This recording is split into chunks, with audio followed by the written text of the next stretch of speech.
Well, let's now go to our analyst, Casey Briggs, for the latest on the numbers. Casey, can you bring us up to date? Yeah, well, Joe Biden, Mariam and Jeremy, gave a speech today in which he is acting a lot like a president-elect in all but name, and he's got good reason to be confident. The state of Pennsylvania in particular may be the one that delivers him the keys to 1600 Pennsylvania Avenue. What has happened overnight is Joe Biden took the lead in the early hours of this morning, now has more votes on the raw counting that's been happening than Donald Trump, a margin of getting up to about 30,000 votes. And what's been happening is every vote that comes in, well, every batch of vote that comes in is breaking dramatically in Joe Biden's favour. We're still getting lots of votes from the Philadelphia area and from the Pittsburgh area, and they're just breaking heavily in Joe Biden's favour. It's very hard to see how Donald Trump can come back from here. The US networks are not yet ready to call it, but it would be a dramatic turnaround to see this go any way other than Joe Biden at this point. I think we're likely to have seen most of the counting completed for the day. It's been a lot of long days of counting, and counting stuff I think have been knocked off, particularly in Pittsburgh, to go home and have some sleep. We know there are sort of at least 25,000 votes in Pittsburgh, more in the rest of the state. It just remains to be seen how much more the US networks, who are doing quite complicated modelling and analysis of this data, will need to see before they're ready to project a winner. But it is certainly Joe Biden's to lose. And even if he doesn't win Pennsylvania, well, he's also in the hunt in Georgia, which is a state that will likely go to a recount with margins only about 4,000. He's ahead in Nevada. We've got him counted in the numbers for Arizona because the Associated Press and Fox News have called that state for him. And he only needs one of those states to win, whereas Donald Trump, to win from here, he would basically need to sweep the board, and that is pretty hard to do when you're behind in 3 of the key states.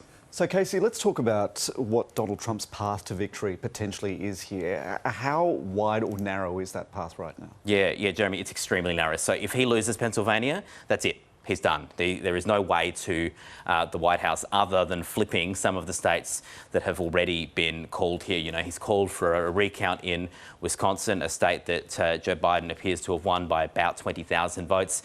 Recounts don't normally turn 20,000 vote deficits into leads, and so you'd think that his advantage there is pretty low, or he would have to flip a state like Arizona, which not all networks have called. The lead is tightening, but it doesn't look like he's winning enough votes in to flip that state. So Donald Trump's path, very, very, very narrow. A lot would have to go his way, and that's why there is an air of inevitability that Joe Biden is likely to be declared the next president-elect of the United States. It's more a matter of when, not if.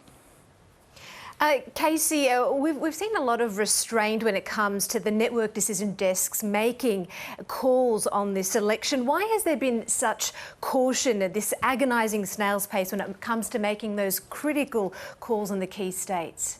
Yeah, one of the reasons I think is calling one state at this point is calling the election result. So if we have a look at Pennsylvania in particular, what I suspect one of the things that networks are worried about is this falling into an automatic recount territory. That could happen if this final margin is less than 0.5%. It is 0.43% at the moment. So, 7,000, 8,000 more votes. If Biden can get that far ahead, we might be out of that territory.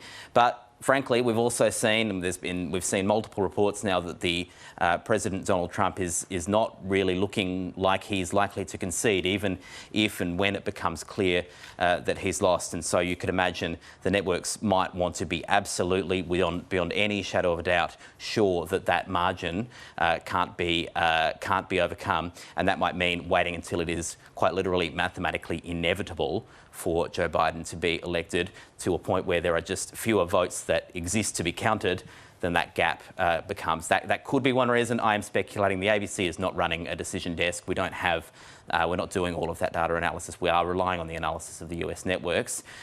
Just a couple of theories about why a race that really does seem like Joe Biden is the firm, absolute, overwhelming favourite has not yet been called.